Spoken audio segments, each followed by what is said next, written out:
อ้ายก็มีสำนีแหละพ่อกับแม่อ้ายเป็นสาวนาบ่ได้จับปากกา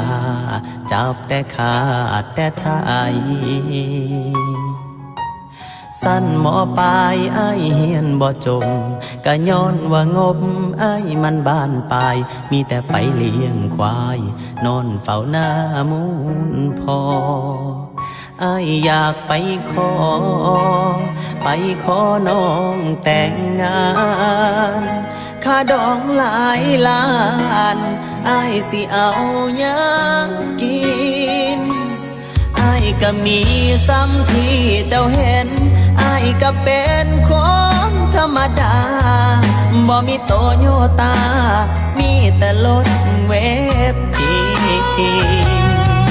บ่มีแลนด์โรเวอร์หุ่นใด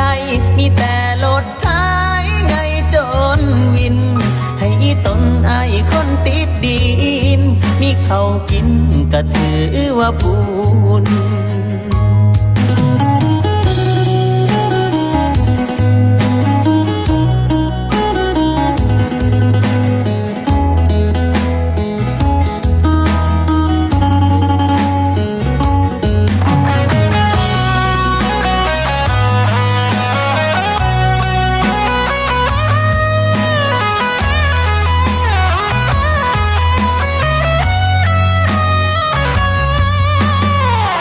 บอกกล้าสูนคิงเจ้าดอก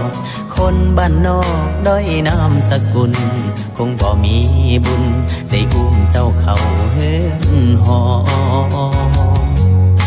ก็ได้แต่ขอให้เจ้าเห็นใจสิเฮ็ดจังใด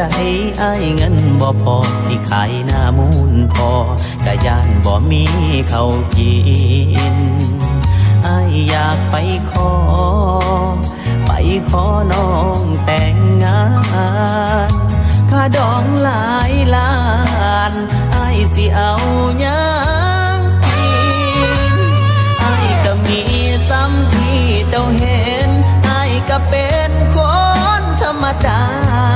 บ่มีโตโยตามีแต่รถเวฟจี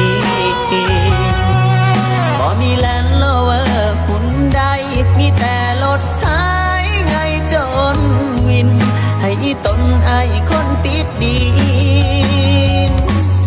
อ้ายก็มีซ้ำที่เจ้าเห็นอ้ายก็เป็นค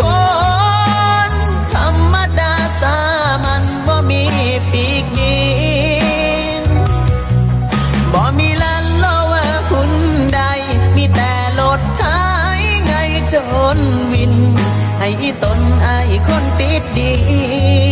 นเพราะอ้ายเป็นคนธรรมดา